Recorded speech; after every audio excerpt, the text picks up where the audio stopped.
সুপ্রিয় দর্শক আসসালামু আলাইকুম, কেমন আছেন আপনারা? নিশ্চয়ই ভালো আছেন। আজকের ভিডিওতে আপনাদের সবাইকে স্বাগত জানাচ্ছি। আজকে আমি আপনাদের সাথে শেয়ার করব নর্মাল ডেলিভারি নিয়ে কিছু কুসংস্কার বা কিছু অপকথা, যেগুলোর একেবারেই কোনো ভিত্তি নেই। 100% এসব কথাগুলো মিথ্যে এবং আসল বাস্তবতাটা কি সেটাই বলবো। তাহলে চলুন জেনে নেওয়া যাক সব কিছু। বাই দ্য ওয়ে, মূল ভিডিওতে যাওয়ার আগে একটা কথা বলি, আমি আমার চ্যানেলে pregnancy related, specially normal delivery related অনেক ইম্পর্টেন্ট তথ্য ভিডিও আকারে শেয়ার করে থাকি। এই তথ্যগুলো আমার পার্সোনাল এক্সপেরিয়েন্স ও আমার ডক্টরের সাজেশন থেকে নেওয়া। তাই আমার চ্যানেলটিকে যদি একবার আপনারা ভিজিট করেন, তাহলে আপনারা আপনাদের প্রশ্নাতীত মনের অনেক প্রশ্নের উত্তর পেয়ে যেতে পারেন। আমন্ত্রণ জানাবো আমার চ্যানেলটিকে একবার ভিজিট করে দেখার জন্য। এবারে চলুন মূল আলোচনায় যাওয়া যাক। আমি শুরুতেই বলেছি আজকে আলোচনা করব নর্মাল ডেলিভারি নিয়ে কিছু কুসংস্কার, ভিত্তিহীন কথাবার্তা, যেগুলো 100% মিথ্যে এবং আসল বাস্তবতা কী সেটাও জানাবো। নর্মাল ডেলিভারি নিয়ে অনেকের অনেক ধারণা, কারো ভালো ধারণা, কারো আবার খারাপ ধারণা। তবে ভালো ধারণাগুলো তৈরি হওয়ার পেছনে যেমন কিছু কারণ আছে, খারাপ ধারণাগুলো তৈরি হওয়ার পেছনেও কিছু কারণ আছে। সেই কারণটা কি?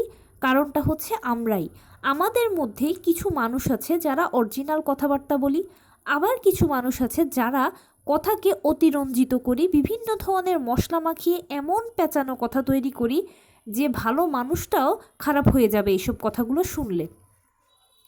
ডেলিভারি দুটো পদ্ধতিতে হয়, একটা নর্মাল ডেলিভারি, একটা সিজার। যখন মা ও বাচ্চার সব কিছু ঠিকঠাক থাকে তখন ইনশাল্লাহ ডেলিভারিটা নর্মালে হয়। আর যদি মা ও বাচ্চা দুজনের বা দুজনের মধ্যে যে কোনো একজনের কোনো সমস্যা থাকে তখন সেক্ষেত্রে সিজার করার প্রয়োজন হয়। প্রাচীনকালে কিন্তু সিজার ছিল না, সবগুলো ডেলিভারি নর্মালেই হতো। কিন্তু বর্তমানে সময়ের সাথে প্রয়োজনের পরিপ্রেক্ষিতে সিজারটা এসেছে। সিজারটা বর্তমানে প্রয়োজনে আসলেও হচ্ছে অপ্রয়োজনে বেশি। আপনারা যেন অপ্রয়োজনীয় সিজারের মধ্যে না পড়েন, সেজন্যই আমি সবসময় চেষ্টা করি। অনেকে বলে কি যে নর্মাল ডেলিভারি মানে হচ্ছে মরার মতো অবস্থা, মনে হচ্ছে যেন মরার হাত থেকে ফিরে এসেছি, মনে হচ্ছে শরীরের চামড়াটা কেউ টেনে খুলে ফেলেছে, প্রচণ্ড ব্যথা, ব্যথায় একেবারে পাগল হয়ে যাওয়ার মতো অবস্থা। এই ধরনের কিছু কথোপকথন প্রচলিত আছে সমাজে। আর এই কথোপকথনগুলো যখন একজন নতুন মা শুনেন, বিশেষ করে নতুন মায়েরা, কারণ যারা সেকেন্ড টাইম থার্ড টাইম মা হন তারা তো এগুলো সম্পর্কে আগেই জানেন, ভালো একটা আইডিয়া আছে।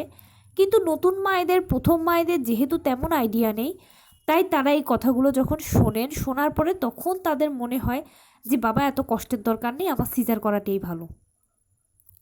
কিন্তু সিজার হচ্ছে একটা ছোটোখাটো অপারেশন। অপারেশনের আগে পরে বিভিন্ন ধরনের ঝুঁকি থাকে, বিভিন্ন ধরনের সাইড ইফেক্টস থাকে। এছাড়া সিজারিয়ান পেশেন্টকে সারা জীবনভর কিছু না কিছু রোগশোক বহন করতে হয়, বিভিন্ন ধরনের নিষেধাজ্ঞা মানতে হয়। কিন্তু নর্মাল ডেলিভারি বা নর্মাল ডেলিভারি পেশেন্টের সব কিছু থেকে সেফ ও সিকিওর। সারা জীবনভর নর্মাল ডেলিভারি পেশেন্ট ভালো থাকেন, সেজন্য নর্মাল ডেলিভারিটা ভালো পদ্ধতি। নর্মাল ডেলিভারির ক্ষেত্রে হয় কি, প্রথমে আপনার পিরিয়ডটা শুরু হয়ে যাবে, তারপরে কিছুক্ষণ পরে আপনার সর্বোচ্চ 24 ঘন্টার মধ্যে পানি ভাঙবে। কারো 1-2 ফোঁটা করে ভাঙে, তো কারো তার থেকে একটু বেশি ভাঙে। এরপরে 24 ঘন্টার মধ্যেই সর্বোচ্চ পেইনটা এসে যাবে। পেইনটা প্রথমে মাঝারি থাকবে, এরপরে আস্তে আস্তে এটা বাড়বে। যখন পেইনটা আসবে তখন একদম হালকা থাকবে, এরপরে আস্তে আস্তে এটা বাড়তে থাকবে সময়ের সাথে সাথে। কিন্তু পেইন কখনোই এক নাগাড়ে হবে না, এটা থেমে থেমে হবে। যেমন আপনার যদি 7টায় পেইন আসে, তাহলে সেই পেইনটা কয়েক সেকেন্ড থাকবে, আবার চলে গিয়ে হয়তো 15 মিনিট পরে আসবে বা 10 মিনিট পরে আসবে, বা কারো কারো আবার আধা ঘন্টা পরেও আসে। এটা সময়ের উপরে ডিপেন্ড করে কার কীরকম অবস্থা। পেইনটা এরকম, এবং প্রথম থেকে শেষ পর্যন্ত এভাবেই কিন্তু থেমে থেমে পেইনটা হতে থাকে। এটা আপনাকে কখনোই এক নাগাড়ে হবে না এবং এক নাগাড়ে কষ্টও দেবে না। যখন আসবে তখন জাস্ট একটু হালকা কষ্ট হবে, এরপরে আবার আপনি একদম রিল্যাক্স হয়ে যাবেন। আর এটাকে যদি পেইন বলা হয় তাহলে কিন্তু ভুল হবে। এটা আসলে পেইন নয়, এটা হলো একটা মিষ্টি অনুভূতি, মা ও বাচ্চার মধ্যে সামান্য একটু দূরত্ব মাত্র। নর্মাল ডেলিভারির এই পেইনটা খুব ইজিলি সবাই সহ্য করতে পারে। এটা এমন কোনো কঠিন বা প্রচণ্ড কোনো অবস্থা নয় যে মানুষ এটাকে সহ্য করতে পারে না। এটা সবাই সহ্য করতে পারে বলেই কিন্তু প্রতিদিন হাজার হাজার ডেলিভারি নর্মালে হচ্ছে। এটা সহ্য করার মতো বলেই কিন্তু মানুষ একবার সন্তান নর্মালে জন্ম দেওয়ার পরেও দ্বিতীয়বার নর্মাল ডেলিভারির মাধ্যমে চেষ্টা করছে, তৃতীয়বার, চতুর্থবার, পঞ্চমবারও মানুষ চেষ্টা করছে। আর এই পদ্ধতিটা ভালো বলেই কিন্তু মানুষ বারে বারেই নর্মালে বাচ্চা জন্ম দিতে চায়। নর্মাল ডেলিভারির ক্ষেত্রে একটা ব্যাপার কি, সেটা হচ্ছে আপনাকে ধৈর্য রাখতে হবে। এখানে আসলে যদি বলেন কষ্ট বলতে কিছু আছে, তাহলে সেটা হচ্ছে ধৈর্য রাখাটা একটু কষ্টকর। যেমন সিজারটা প্রিপ্ল্যান, যেখানে আপনার ডাক্তার আপনাকে আগেই বলে দেবে যে অমুক দিনের অমুক তারিখে সিজার হবে, আপনি সেই দিন ওই তারিখে গিয়ে ওই সময়টাতে গিয়ে সিজার করাতে পারলেন। কিন্তু যেহেতু নর্মাল ডেলিভারি একটা প্রাকৃতিক পদ্ধতি, কার কখন কোন দিন আসলে পেইন হবে বা ডেলিভারি হবে কেউ জানে না। এটা হঠাৎ করেও হতে পারে, যে কোনো সময় যে কোনো মুহূর্তেও হতে পারে। সেই জন্য একটু ধৈর্য ধরতে হয়, একটু সময় নিতে হয়, একটু সময় দিতে হয়। এটাই হচ্ছে এখানে মূলত কষ্ট। আর যখন ডেলিভারি প্রক্রিয়াটা শুরু হয়, তখন এখানে একের পর এক অটোমেটিক প্রাকৃতিকভাবে সকল প্রক্রিয়াগুলো শুরু হয়ে শেষ হতে থাকে। আর সবথেকে আশ্চর্যের বিষয় হচ্ছে কি, একটা ধাপকে আপনি ফেস করার আগে আরেকটা ধাপ শুরু হয়ে যায়, আরেকটা ধাপকে ফেস করার আগে আরেকটা ধাপ শুরু হয়ে যায়। আপনি যখন ডেলিভারি রুমে যাবেন বা লেবার রুমে যাবেন, তখন একটু ভয় করবে যে কী হবে কী হবে, কিন্তু আপনি বিশ্বাস করুন আধা ঘন্টার মধ্যে আপনার বাচ্চা হয়ে যাবে।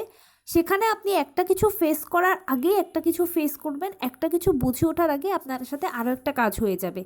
যেমন ডেলিভারি রুমে আপনার হাতে স্যালাইন বা ইঞ্জেকশন এগুলো পুশ করতে করতে ডাক্তার আপনাকে বলবে যে আপনার জরায়ুমুখ কতটুকু খুলেছে আমরা চেক করে দেখি। আপনি সেটাকে বুঝতে আগে ডাক্তার বলবে যে চাপ দিতে থাকুন, আপনার বাচ্চা কাছাকাছি এসে গেছে, নামতে শুরু করেছে।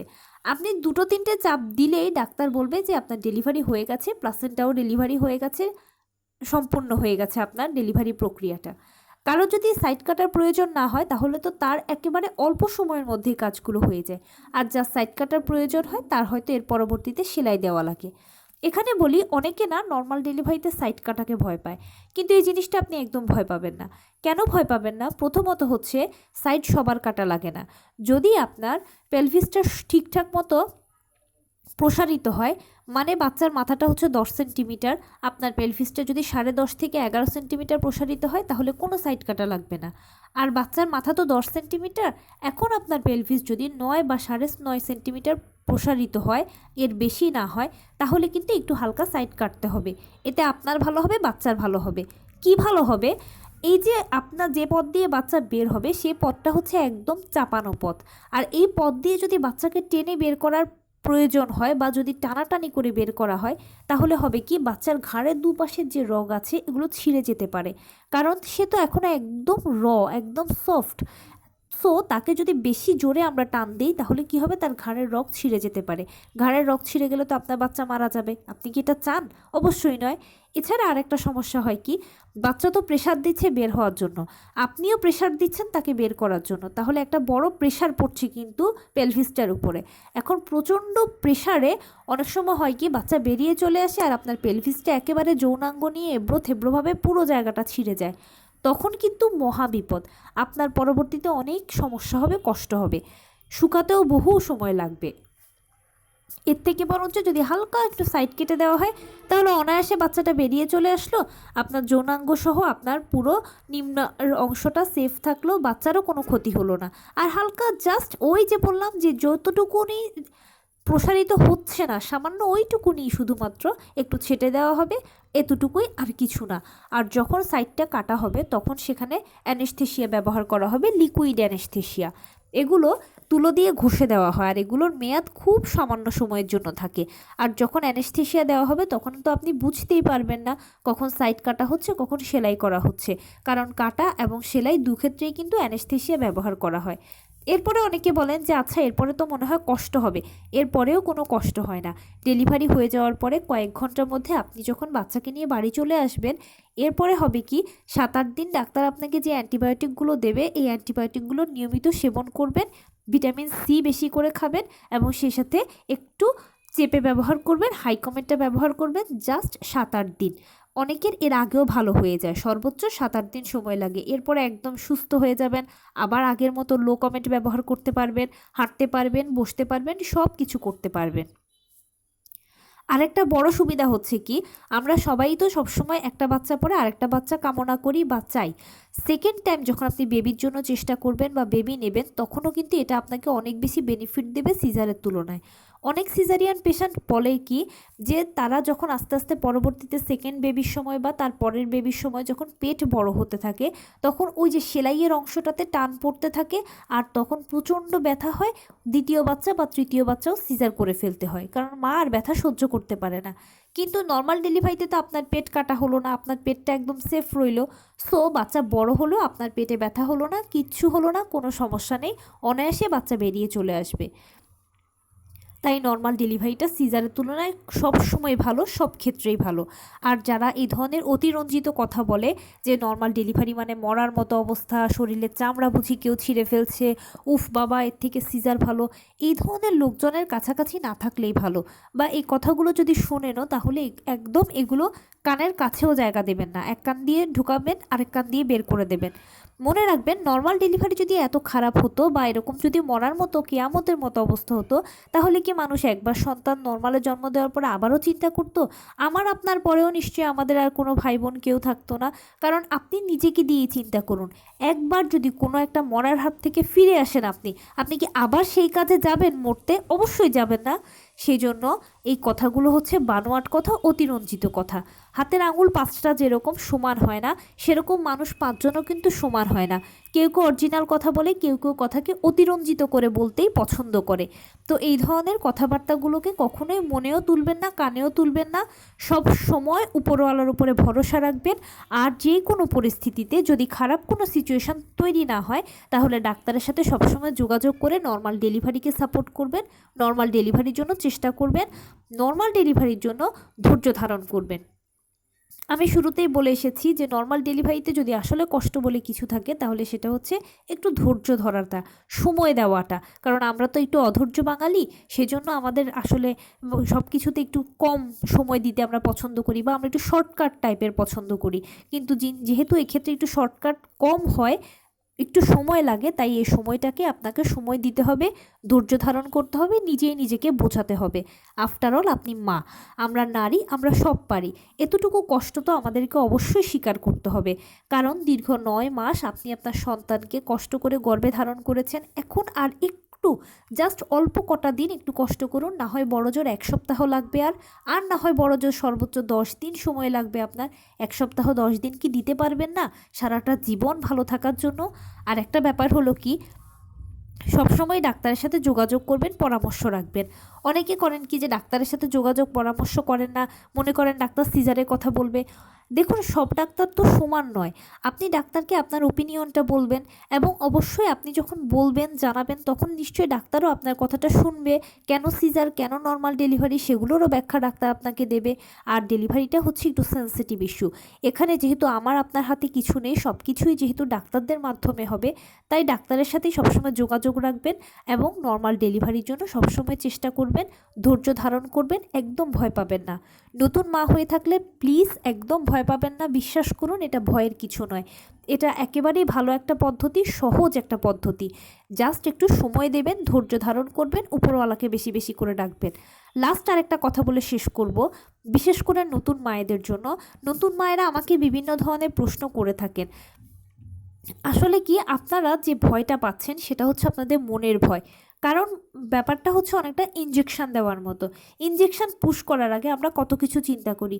আমার শরীরে সুই ফোটানো হবে, রক্ত বের হবে, আমি ব্যথা পাবো, কষ্ট পাবো, কি হবে। কিন্তু আসলে কি হয় ইনজেকশন দেওয়ার সময় আপনি তো বুঝতেই পারেন না, তাই না? এখানে ব্যাপারটা সেম ইনজেকশন দেওয়ার মতো।